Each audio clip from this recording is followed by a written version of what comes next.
child. Yes. Yeah. All right.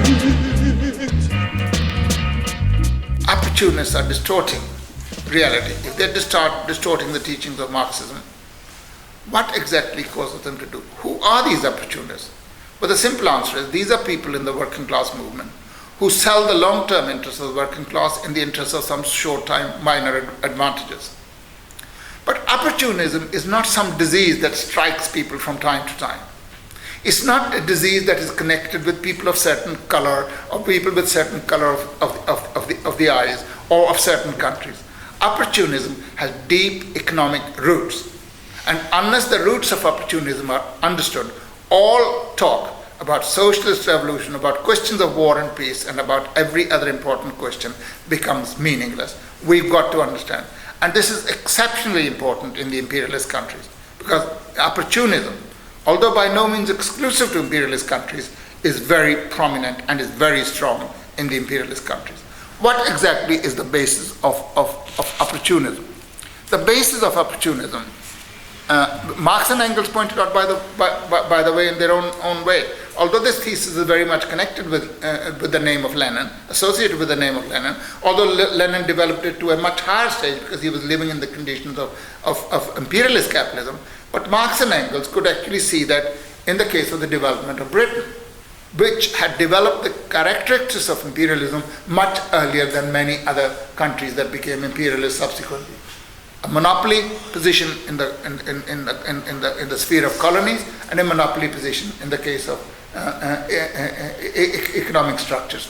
Britain had developed a monopoly to such a stage, and on the basis of that, Britain's ruling class was able to offer economic advantages to the proletariat in Britain, which it would not have been able to offer had it not been for the fact that Britain exploited not only its own workers, which it did, but also a goodly portion of the workers in many parts of the world, and it exploited colonies.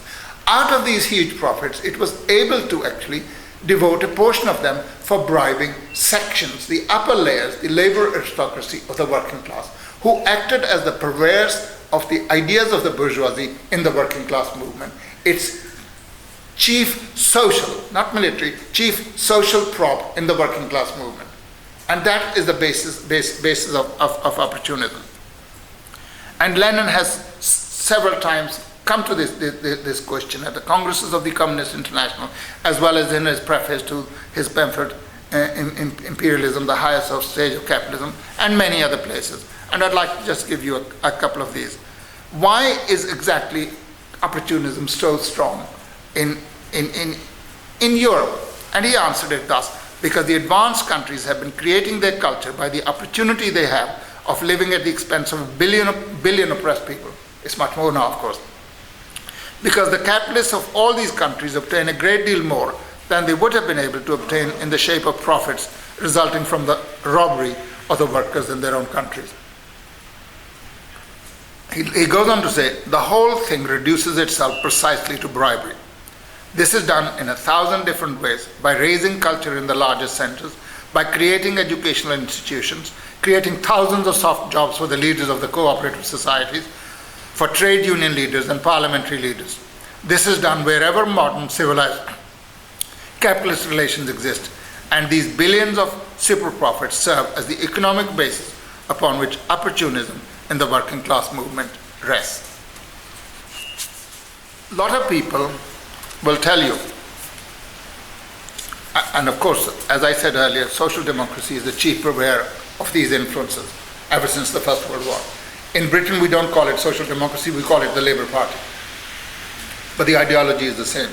The only difference is where Labour Party led, social democracy has followed. Labour Party was opportunist right from its inception. European social democracy, which has a Marxist tradition, only became what it eventually became at the time of the outbreak of the First World War. So we have every reason to be proud of the fact that we were leaders in the opportunist movement as well. Not in many areas of technology, but also not in making the first bourgeois revolution, not in having the first revolutionary movement, the Chartists, but also having the first consummated opportunist movement in our country, and we set the fashion, and everybody else then wanted to wear that hat. Whereas our working class defended the imperialist interests of its own bourgeoisie, so did the others all across Europe. So the Labour Party does that. And on the basis of, and of course when we say that, what happens is people tell us, you can't say that. Labour Party has connections to the working class. We can't leave the Labour Party because we don't want to desert the masses. Now, that's a very serious point of view, and some people genuinely believe it, and I really do not doubt their sincerity, but I do doubt their mental health. They're very sincere, and they have learned it by rote. You talk to some of these people, they remind you of fossils. They really have never ever thought with their own head.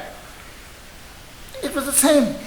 Lenin says in the 19th century, the mass organizations, and he puts mass organization in quotations because the people who were in trade unions were a privileged minority, who were skilled workers at that time. The mass organizations of the English trade unions were on the side of the bourgeois Labour Party. Marx and Engels did not reconcile themselves to it on that ground.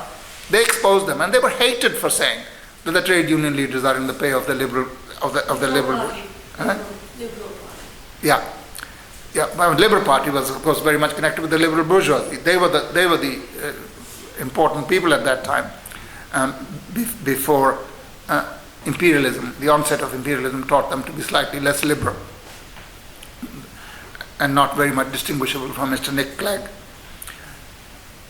And then Lenin also goes on to say, it's not really a question of the size of an organization as the real objective significance of its policy. Does its policy represent the masses? Does it serve them? Does it aim at their liberation from capitalism? Or does it represent the interests of the minority? The minority's reconciliation with capitalism. So if you ask this, the only legitimate question for a Marxist in the working class movement, then you'll have to say that the Labour Party is not a party of the working class. Since poor old Lenin, whatever he says, I mean, his single utterance at the Second Congress of the Communist International been turned into a shibboleth. You must have something to do with the Labour Party. But he also said many things at the same Congress.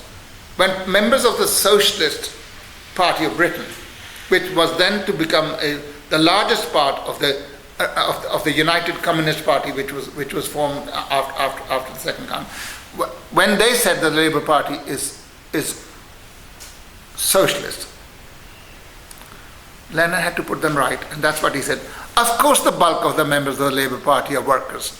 However, whether a party is really a political party of the workers or not depends not upon whether it consists of workers, but also upon who leads it, upon the content of its activities and of its political tactics. Only the latter determines whether we have before us a really political party of the proletariat. From this point of view, the only correct one, the Labour Party is a thoroughly bourgeois party. Here, you archive rats, is a thoroughly bourgeois party, because although it consists of workers, it's led by reactionaries, and the worst reactionaries at that, who act in the spirit of the bourgeoisie. It is an organization of the bourgeoisie which exists systematically to dupe the workers with the aid of British Nosks and Scheidemans. Now, I can't get more clear idea of what Lenin thought of the Labour Party. But there are organizations which really are clinically dead. Are not just dead, they're clinically dead. Their bodies are not even twitching. And they're saying, our party is strengthening itself, and the day will come when we will be affiliated to the Labour Party and will be a part of the great movement of the working class. Now, I just wonder if they really are from the madhouse that these people are speaking. And in view of the fact that the opportunists are agents of the bourgeoisie in the working class movement, Lenin's position is this: the only Marxist line in the labor movement, said Lenin, is to explain to the masses the inevitability and necessity of breaking with opportunism, to educate them for revolution by waging a relentless struggle against opportunism and demonstrating that the opportunists are alien to the working class. And he sums it up in its quotation, which is exceptionally well known, the most dangerous are those who do not wish to understand that the fight against imperialism is a sham and humbug unless it's inseparably connected with the fight against opportunism. Finally, comrades, having kept you here for so long, I have simply this to say, that notwithstanding what the opportunists do to distort reality and distort the teachings of Marxism and Leninism, notwithstanding the horrors that capitalism and capitalist imperialism is inflicting on the people all over the world, nevertheless, the bright side of it is that capitalism, by so acting, is sharpening all the contradiction in the world. The monopolies oppress working people, not only abroad, but also in their homelands. And increasingly, the people of the imperialist countries are facing a dreadful time. For the last 30 years, even bourgeois economists say what we have gone through has been a contained depression. In other words, the depression should have come 30 years ago, but we contained it by the simple medium of extending credit. Well, if I can't make a living on my wages, and somebody says, here's a credit card, you can do retail therapy, you will enjoy it very much. Well, if I'm a working man, I take it. There's not many times that you get this opportunity, so you borrow money and you do that. But borrowed money has to be repaid at some stages, and when it cannot be repaid, it brings the whole temple crashing to the ground, as we saw after the crash of Lehman Brothers in 2008, and we have still not recovered from it. And it's carrying on, whereby unemployment in all the imperialist countries is anywhere between 7% to 25%. Youth unemployment is anywhere between 17% and 52%. They are waging wars everywhere. They're going hither and thither frantically to save their system. They are like a fire brigade in a town which is faced with 100 fires in different directions, and they're rushing from one place to another to quench the fires, and they're unable to do that. So it's sharpening the contradiction between the working class and the imperialist bourgeoisie. It is also sharpening the contradiction between the oppressed countries and imperialism. It is oppressing people, it's waging war against them, and these people are fighting. The Afghans may not be technologically a match for the United States of America, but my God, these people wearing flip-flops are able to shoot on the ground as sharply as any American soldier is able to do. Because you can't control populations from the skies. In the end, you got to put boots on the ground. And the moment you put boots on the ground, imperialism cannot take the casualties because it's waging unjust wars. The very countries that lost millions during the First World War. In the First World War, Britain lost over 1 million people. It got away very lightly in the Second World War. It lost about 60,000 of its own people. Well, a lot of Indians got killed and Africans got killed as well. But, they can't. What are the losses of imperialist countries in Afghanistan? 4,000 or 5,000? Pitifully small number. It's not that I want working class soldiers and kids in soldiers' uniforms to be killed, but they shouldn't be there. They shouldn't be kicking in doors. They shouldn't be killing people, and they get killed. But imperialism can't take those casualties because it's basically waging unjust wars. And people are winning. They've lost in Iraq, they're losing in Afghanistan, and they lose everywhere where they're waging wars. Thirdly, it's in the process sharpening contradictions between various imperialist countries. At many of these meetings, the Europeans and the Americans speak completely different language. They go their own ways. They do not understand each other. The bridge across Atlantic has collapsed, right? And they have to negotiate this by walking water, which since the days of Christ has become rather difficult to do. And as a result of these exacerbating contradictions, it really is bringing the day of revolution nearer. It's facing starkly the proletariat and the oppressed people with the simple question: either submit to the diktats of imperialism and eke out a miserable existence and sink lower and lower, or alternatively, pick up the weapon of Marxism-Leninism, overthrow imperialism, and bring an era of ever-ending peace, prosperity, fraternity, and culture and civilization. Thank you for listening.